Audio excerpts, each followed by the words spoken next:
FIFA world cup 2026 এবং Asian কাপের বাছাই পর্ব বসুন্ধরা কিংস এরিনায় গ্রুপ আই এর পঞ্চম ম্যাচ বাংলাদেশ ভার্সেস অস্ট্রেলিয়া। বিশ্বকাপ খেলা কোনো দেশ প্রথমবারের মতো এই বসুন্ধরা কিংস এরিনায়, কারণ এটাই এখন বাংলাদেশের ফুটবলের হোম ভেনিউ।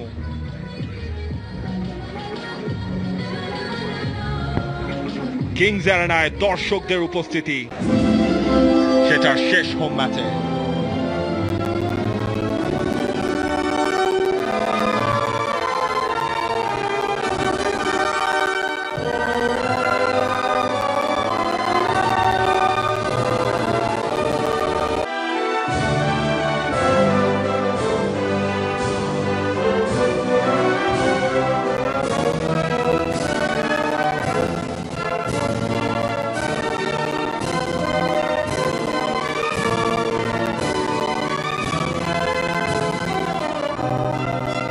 র্যাঙ্কিং এ দু দলের ব্যবধান 160। তবে বাংলাদেশ চাইবে নিজেদের যে প্ল্যান, সেই প্ল্যানটা এক্সিকিউট করতে।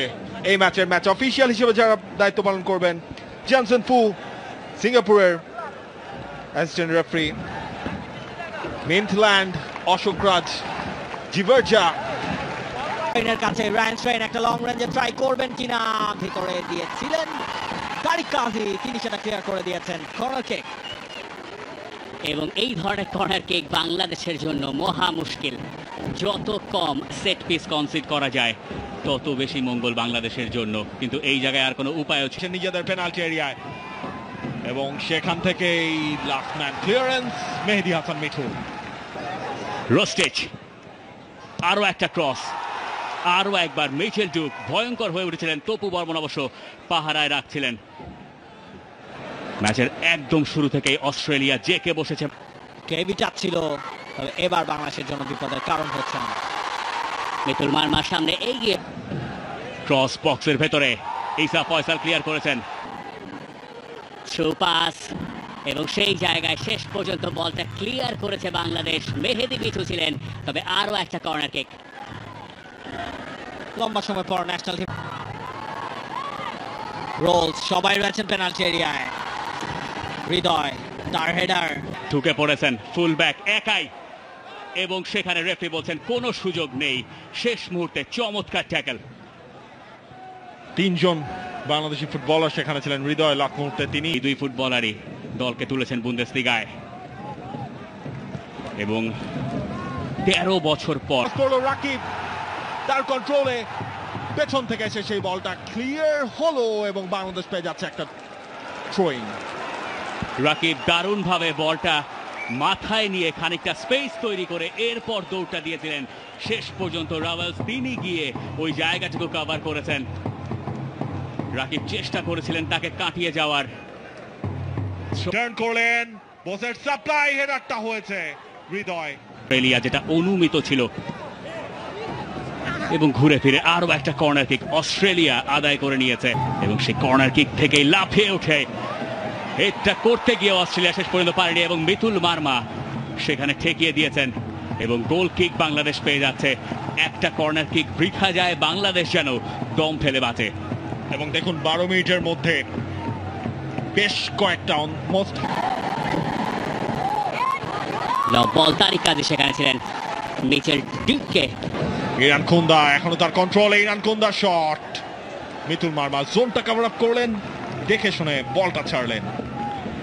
বায়ার্ন মিউনিখে নাম লিখিয়েছেন এই অস্ট্রেলিয়ান, এবং তার আজ অভিষেক হয়েছে অস্ট্রেলিয়া জার্সিতে ঢাকার মাঠে বাংলাদেশের বিপক্ষে।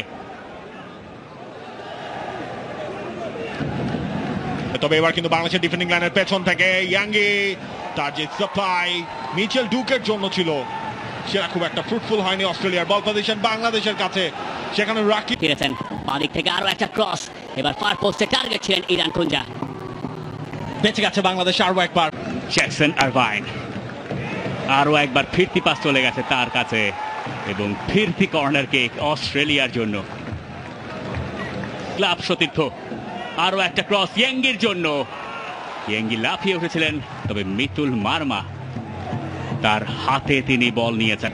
জায়গা ক্রিয়েট করেছেন পেনাল্টি এরিয়া কোনাকুনি জায়গায়, নিজেই শটটা নিয়েছেন। সেটা ব্লক হয়েছে তারিক কাজীতে। ইসা ফয়সাল বল ক্লিয়ার করতে পারেননি, আরো একটা ক্রস যেটা উড়ে গিয়ে পড়লো। এদিক ওদিক করে ক্রস করেছেন ইরান কুন্ডার জন্য, স্লাইড করে পড়েছিলেন বটে, বল গেছে বাইরে। আছেন বোস, ক্রসটা হয়েছে ডিউক, মিচেল ডিউক একদম ফাঁকায় ছিলেন, হেডে কানেক্ট করতে পারেননি। বাংলাদেশের জন্য সেটা সুখবর। সেখান থেকে লং রেঞ্জ ট্রাই এবং আত্মঘাতী একটা বড় সড়ো ডিফ্লেকশন। বাংলাদেশ যেখান থেকে গোল হজম করার দুঃস্বপ্ন হয়তো দেখেনি, সেখান থেকেই অস্ট্রেলিয়া তাদের প্রথম গোলটা করলো। মেহেদী মিঠুর গায়ে লেগে বল ঢুকলো জালে। 30 গজ দূর থেকে শটটা হয়েছিল, কেউ কিছু বুঝে উঠতে পারেননি। মিতুল মার্মা বলের ফ্লাইট পুরোপুরি মিস করে গিয়েছিলেন, খুবই স্বাভাবিক অত বড় ডিফ্লেকশন হলে, আর গোলকিপারের কিচ্ছু করার। বল পেয়ে যাবে বাংলাদেশ। রাকিব এখনো তার কন্ট্রোলে, রাকিবের শট, এলো পাতারি শট, তাড়াহুড়োয় শটটা নিয়ে মেটকালভ ক্রস করেছেন এবং তপু বর্মন হেড করে বলটাকে বক্স। জ্যাকসন আরভাইন খানিকটা জায়গা পেয়ে গেছিলেন, দুই ডিফেন্ডারের মাঝখান দিয়ে কোনো রকম কোনো জায়গা হয়নি শেষ পর্যন্ত, এবং বোসকে আটকে দিয়েছেন বাংলাদেশের ডিফেন্ডাররা বেশ ভালো মতো। তিনি অবশ্য পেনাল্টি চাইছেন, রেফারি বলছেন নো। মেটকাফে এবং তার শট, সেখান থেকে হেডারের সুযোগ।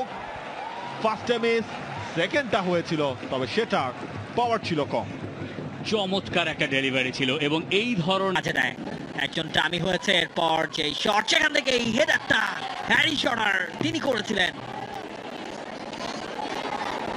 ফার্স্ট হাফ প্রায় শেষ দিকে, ম্যাচ শুরুর আগে যদি বাংলাদেশকে আছে সেটা দেখার অপেক্ষায় সবাই, আর সবাই রক্ষণে ব্যস্ত। আরো একটা ক্রস, এবার ভালো ইয়াঙ্গি বল জালে জড়িয়ে দিয়েছেন, এবং করবেন কিনা, কাকে দেবেন, কি করবেন। মোরসালিনের শট, ডিফ্লেকশন, কর্নার কিক বাংলাদেশের, এবং মনে হচ্ছে এটাই বাংলাদেশের প্রথম কর্নার কিক। এক্স্যাক্টলি। সেকেন্ড হাফে তো কনফার্ম। সেখানে আবারও জামালের সাপ্লাই সরাসরি গোলকিপার গাউচির কাছে, এবং গাউচি প্রথম কোনো। এখনো রিমন ঘুরপাক খাচ্ছিলেন। আরসানি দারুণ একটা থ্রু বল, লাইলানের কাছাকাছি জায়গা থেকে সেই শটটাও করেছিলেন, মিতুল মার্মা ছিলেন সেখানে। মেটকালভ দারুণ করেছেন এখনো পর্যন্ত এই ম্যাচে। বুন্দেসলিগায় অভিষেক হওয়ার আগে মেটকালভের ক্রস মাঠের বাইরে। আরজানি, বাংলাদেশ সেখান থেকে দানিয়েল আরজানি, ক্রস, হেডার ওপর দিয়ে।